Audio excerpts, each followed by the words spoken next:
right, we're back with Expandable. And today I thought it would be fun to talk about taking on a partner for the sake of growth. Okay.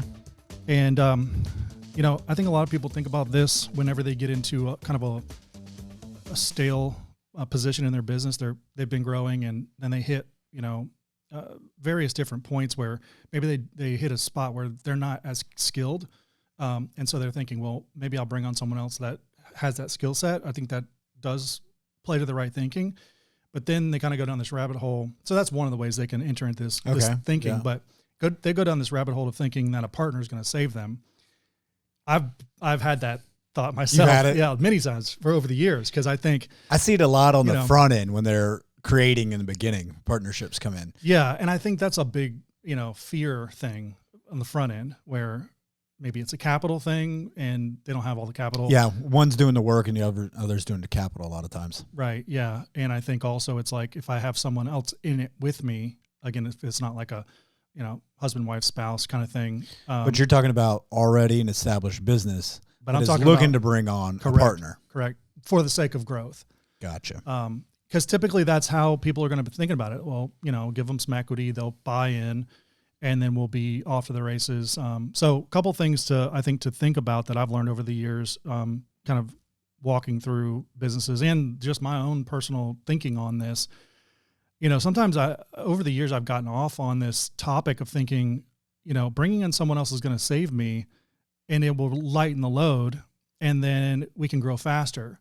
Well, I think in some cases that is true. And I think it has worked for some people, but I think that's more of the exception though. But I think it is the exception because I think what happens when a partner comes in is it complicates things naturally. And I want to start with a point about a partnership agreement. So what I've heard that I thought was just great advice is instead of setting up a partnership agreement, assuming you're thinking that this is going to, these words, what we're talking about is like things to consider, right? As you're, So instead of setting up an agreement, you set up a disagreement to say, at some point we will disagree. A prenuptial. Right. Yeah. So what is that going to look like as far as you can see? And of course you bring your attorneys in so they can give you a picture of it as well. And I think that way of thinking about a partnership is the most healthy because you're both establishing on the front end, no matter how well you know each other, saying that this is going to fall apart at some point. What are we going to do then? Well, and it may never fall apart, but people may want to grow and do other activities and spread. So, right. Out of all the partnerships that have financed over the years, I mean, I've never seen one last the whole lifespan from origination to retirement. Yeah. I've seen plenty part ways amicably and happy. Yeah. That for sure. But a lot of times, partnerships, I think you're 100% right. You need to start out in the beginning with the terms of the breakup. That's right. It's not like a romantic relationship in that hopefully you're thinking this is going to last forever. Well, and the expectations too, because if you're bringing somebody in, it's your business. Like there's going to have to be a chief. Yeah. There does. I agree 100%. There has to be someone that everything falls on to make the executive decision, whatever that looks like. Now you could segment a portion of the business and say, all right, that falls under your word goes when we are dealing with sales. Whatever you say goes in the sales aspect, I default to you. Right. But on operations and overall, this is my wheelhouse. So you could have defining sections that. Yeah. I think the idea of someone having an opposite skill set is something good to think about. So, I'm not saying that people shouldn't go into partnership. I'm saying these are things to think about. If you are not good at selling, or if you're not good at managing people, then I think bringing people in, one person, however it would manifest itself, to have a complementary skill set is a great way to do it. Because then you guys are not working against each other. And you also need to be real, if they don't have that skill set right at that time, you can't think that they're going to grow into that skill set either. Right. Because what I have seen a lot is there's people that are fantastic at what they do. They are workhorses. They have quality work, but they don't have that ownership mentality. That they don't want that phone call on the weekend. They want a phone call at night. That's right. But when you run a business and that's yours, you have to. That's right. It's 24 hours a day. That's right. You'll have some freedom during other times when other people don't, but you don't have the freedom that you used to if you're clocking in an hourly. For sure. So, you got to think about the person that you're bringing in for that partnership too. If it's somebody that has traditionally worked an hourly job and they can turn it off and not think about it, but they, even though they may give 100% that 8 hours a day, 9 hours a day, that's different. You bring them in a partnership where you're looking for growth going forward. That's a great point, because I was talking to someone the other day that, there is a entrepreneurial small business owner mindset that you have to adopt in order to succeed as a small business, as what you're mentioning. And then there's an employee mindset. One is not better than the other, but when you're an employee, it's a different mindset, right? I mean, you're giving over the full ownership of however that thing succeeds to the owner of that company. When you're the owner of the company, you're taking on all that full ownership. Yeah. So I saw, talking with someone the other day, there you have a business owner that's currently in business, and then they are looking to bring someone that is currently a leader, but, employee on his partner. And there's a lot of inherent problems there that they can't see, and it's all about mindset. Yes. So there's a lot of problems that can happen because the employee comes on and thinks, oh, wow, this is not what I signed up for. And then the owner is like, well, this is how life goes. This is a 24/7 deal. When I think a lot of that can be missed in the conversations about skill set. And I've seen it a lot where you have very successful employees that have done well under structure. They just have excelled and killed it. Yeah. And they don't know that there is an ownership mentality, that it's completely different, that it's an add-on, that it's always weighing on you. It never goes away. Right. That, so when they get into that position, they crack. So, a long time ago, I heard about this kind of adage or story about, C-level students hire A-level students. So C-level students have their name on the building, and then they hire A students. And that made so much sense to me because I'm a C student, right? C students are good with chaos. Yes. And you have to be, it's firefighting, it's all of this stuff. A students are not inherently. So, I found, and even so over the years, even having employees that were, A students and, international baccalaureate programs and everything. Yeah. They really love that structure. Yes. They excelled in it. Yeah. But if you give them time and say, well, is there a way to enhance this? Then their mind goes blank. Yeah. They can't create. They were just fantastic at being able to book smart, reading that book, regurgitating, not forgetting it. That's right. To me, on the other hand, I could read it, do well on a test, and the next day I forget it. Yeah.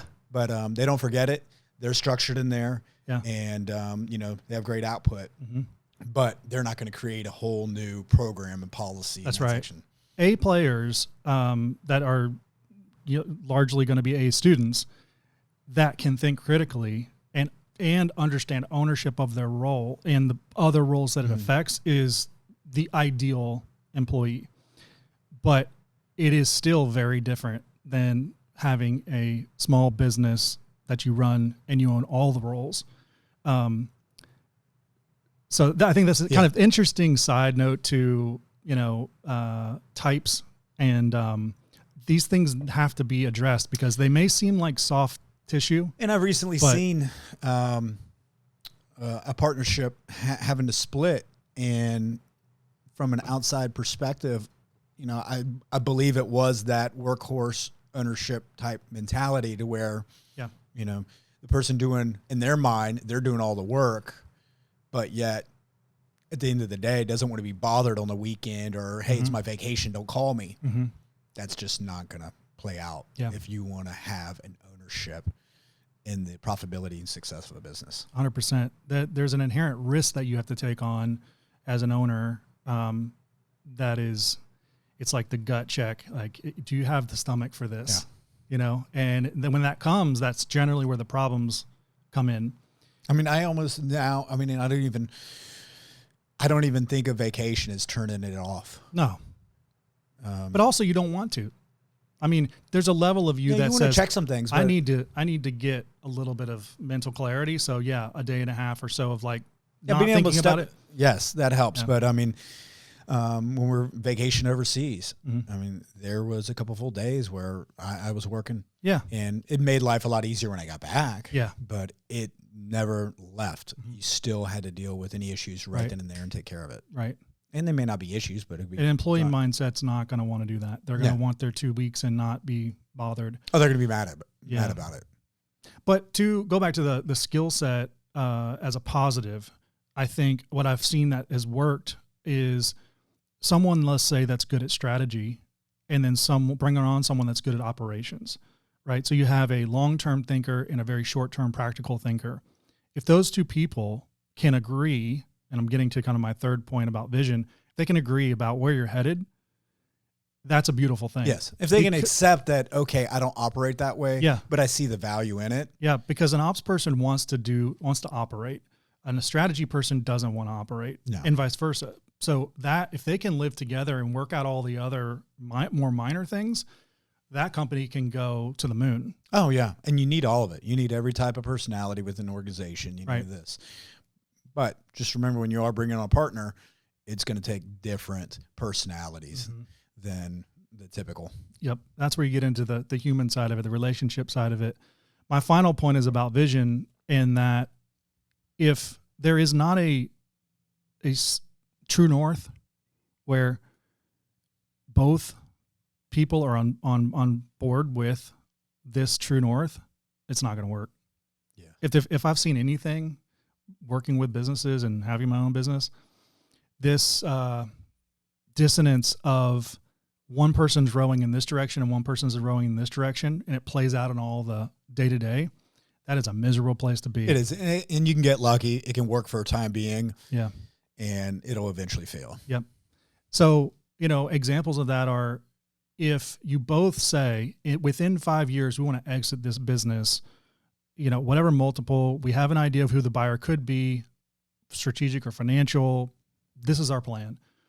That's a good call, because you both are saying in 5 years, if we're not exiting, we need to have a hard conversation about what comes next, and maybe have some backup plans. And you have two. If someone's bringing in a cash infusion, an investment, then they're going to get a percentage of ownership regardless of what happens after the fact. They could put in and say, you know what, you give them 25-year business, you're comfortable with that. Yeah. But let's say after the fact, they don't perform, they don't do anything. Well, maybe they don't deserve any income, right? Any employee-related income, but they still own that 25%. So they're always going to be there. You may have to buy them out. Yep. And so what does a buyout look like? Exactly. And that goes back to the disagreement versus agreement, and there's going to be contentious. So if they put in X, and you're like, yeah, I'm going to pay you back that full amount. I've had to take 2 steps back because you did nothing after the fact. I invested all this time in you. You can get sticky. So, you've got to have some of those in play right in the beginning. Yeah. Yeah. And then how and why are we going to take on debt? Are we going to take on investments? Up to what degree? What does that look like? And what are your philosophies on this? Because some people don't like debt. Some people are perfectly fine with having debt. Leverage everything. Their eyeballs. And they can give you all the reasons why debt is good. And people who don't want debt can give you all the reasons why. Favorite influencer by taking on more and more debt and leverage everybody else's money. They've heard that cue. And that can work, but it also fails more times. That's right. It works. But if you have a mismanaged expectation about all of these different major things, they're going to come up because you're going to hit another roadblock. If you're the owner, you bring on someone, okay, maybe things are honeymoon for 3 months or 3 years, and now you hit a roadblock. What happens? So, thinking about all these things, I personally think, and it's sort of a more elusive thing to know how to get to be concrete, but I think vision is the most important thing, because if you both know which direction you're rowing the boat, then all these other things while challenging, can be worked out. Yeah, I agree. And I need to go back to our vision as well and keep going back to it, because you'll establish it and move forward. And, sometimes you can get off track. You get off track. So you have to go back and establish it. And I think, for 2023, with so much uncertainty out there, it is the time to go back there and really look at your vision and where you're going forward. Yeah. And, maybe this is the year not to make great leaps. Maybe it is. But go back and reestablish your vision. Yeah. It also brings up this point of risk. If you bring on someone who is notoriously okay with risk, maybe because they're good at sales. And I like to think that if you're good naturally at sales, you typically are better at taking risk. Not better, but you're okay with taking bigger risk because you can sell your way through it and produce the money to fund whatever mistake you made. But if that person... Well, typically on sales, the way I look at it, they don't have to clean up the mess when it goes wrong. Right. They're usually gone. Right. So then if you're the other person who doesn't want the risk because of the mess that can be made, that's something else to consider. Yeah. Because I struggle with that sales mentality of hiring sales mentality, because I see it a lot in the banking industry, and I see businesses constantly are dictated by what their salespeople say. But, when that sale gets consummated, they get paid. But, now how much money's left over for operations the and real for work future, begins. and how much is this? And, they typically, sales get a hefty percentage of that dollar, that sale. And was it worth it? I'm still amazed that you may have, let's say 30% in operations and another 10% in hard supplies, and then sales gets 40%. Yeah. And then how much is left over for the company to go forward? So, and they get paid, and where's the risk after the fact? It's one thing if you're selling a product and it's gone. It's another thing if it's an ongoing service that has materialized. Like, for sure. How's that salesman held accountable for it? Yeah. I mean, you have to really take a hard look at long-term value to the company, to the customer, retention rates. All of that has to be calculated in order to understand, is this a good compensation structure for a salesperson or not? But you're right. I think about that a lot when it comes to sales. Is these comp plans are partly it's like, how do you keep a good salesperson that's going to bring in new business so the growth happens? I think organizations put too much weight on that sales focus. I think they provide them too much. It depends on the business, the industry, and the product service that you're, it's hard to say blanketly across the board, but I think if you get into individual businesses and you start looking at the structure of their service, the back end cost, the front end load, long-term value, all of that, you can come up with a more creative solution. I've seen, I kind of like see a lot of tech stuff on LinkedIn because they're the most vocal. And I've seen some really interesting sales models, sales and marketing models where they work together. That's very challenging. So you got to be very creative, but yeah, no. So, I mean, I think for what it's worth, if you're looking to grow and you're thinking about partnership, there's a lot of questions you have to ask yourself. When things get tough, are you going to be okay with splitting this with someone? And just remember, if the partner you're thinking of bringing on is not comfortable having these conversations at the beginning, then there's just no point going forward. No, not going to work. But, things to think about. Definitely don't want to discourage anybody from partnerships. I think there's a lot of them out there that are working. However, in my experience, it is the exception. If you are a solo operator, small business, let's say, and it's been all on you and you're kind of getting tired, well, maybe you should reassess your vision and think, maybe it's not a partner I need to bring in. Maybe it's not more investment I need to bring in. Maybe I need to sort of reiterate the direction I'm headed. Or even you can test the waters, if that person is available on a 1099 basis, do a contract basis. Yeah. We're going to hire for, expectations 2 weeks. That's Here's the expectations and go from there. Yeah. Yeah. Trial basis, stair step equity, instead of jumping all in at once. I mean, you see a lot of that stuff on, it's like fodder. You see a lot of that on, I guess in the news or, reading about business in the news or on LinkedIn or wherever about, it's like startup startup land. You know, startup land, everybody's in and everybody's got equity and we're all just going to go to the moon. Very few of them do. But I think that can kind of be the education that we have about how partnerships should work. And it's not always true. Yeah. Because, you know, ultimately you never believe that someone else is working harder than you. Yes. Yes. And that could be further from the truth, but you know, I definitely think people put so much value on themselves. Yeah. So you got to really look at it from another perspective too. Cool. Well, as we wrap this up, I'll just say, if you're watching this and you are, you know, getting any value from this, definitely subscribe to our YouTube channel, and leave us some comments, like ask us questions about this topic. We want to start getting engaged with our audience. Specific questions. Yep, battery just went out. Yeah. Done. All right.